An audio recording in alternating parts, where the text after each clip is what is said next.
Hey guys, it's Gabrielle here, but you can call me Gabby. Can you believe this new set was completely free? Well, not completely free, but $41 is a steal for this design. Wouldn't you say?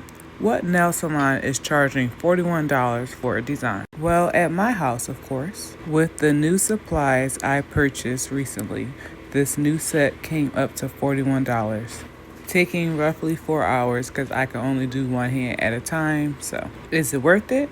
I think so. All the supplies were from Amazon, so they were easy to pick up. I'm in my own comfortability and I'm practicing with my left hand, saving my coins. But girl, I was a little stressed out, but I was determined to finish. I haven't found a nail salon that wasn't overpriced and had good quality work.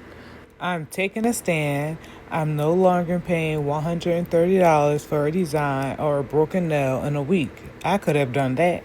I've done my research on TikTok and YouTube University for the proper supplies, and now I'm bringing them to you.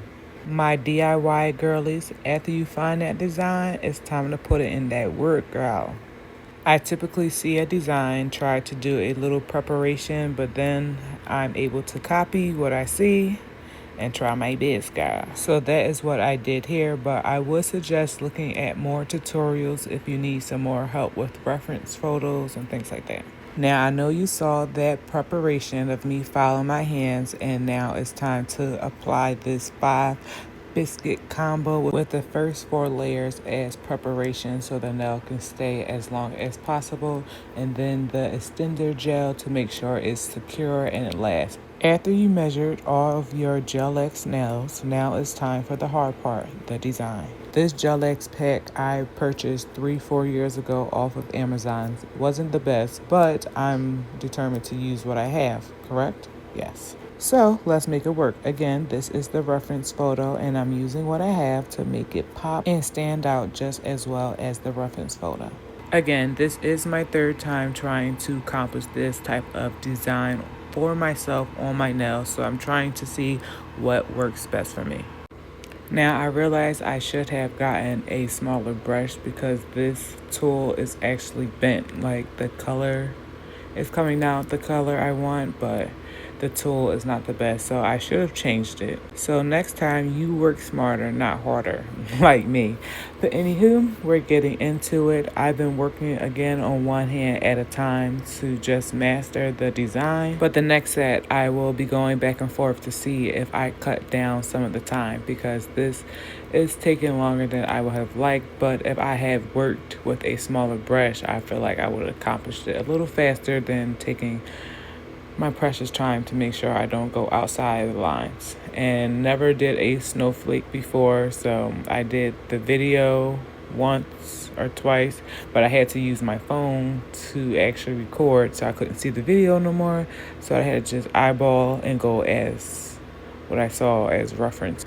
I would definitely suggest you having an iPad close by so you can use a reference photo to keep going back and forth. My left hand typically goes as planned because I'm dominantly right-handed, so it comes natural. I just wish I chose a smaller brush so it could be easier and flow quicker. I don't know what made me stay with this brush, but I know I have smaller brushes in my little art bin, so definitely whip those out if you have that. Don't just settle with what you have. Unlike me, I did not have this voiceover when I was working, so I'm settling with the tools I have, and this is a small art defining brush. I got a black one and a white one because the white one that came with this pack was also broken, so I had to get another one. And this one is a clean application for me, so I didn't have problems maneuvering with it, but I just needed to get a few more dips of paint here and there, but it was good. And so far, so good. I'm really happy on how the design is coming out.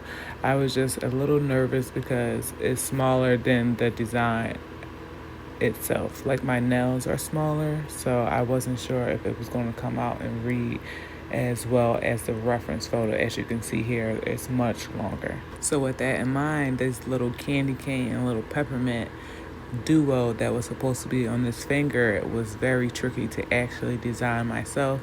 And again, I did not have smaller brushes. So don't be like me. Let this be an example for you to do better. But I love the little charms that I added.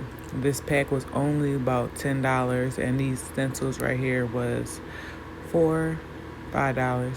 You can't sleep on the little details like this, because I tell you not, if this wasn't on here, I don't think the nail will pop as much. Like the candy cane wouldn't read like it was supposed to read. Like, you got to get this little pack from Amazon, $10. You won't regret it, I promise you. It also came with the glue to help you stick the rhinestones. It came with a little tweezer, but I think this was a little easier for me to use, so that is why I opted out the tweezers. But if you're a tweezer girly, by all means, do what you do.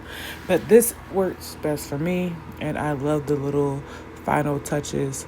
But this was my previous, and this is what it looks like now. The right is different from the left, but I think I ate down for $41. Do you?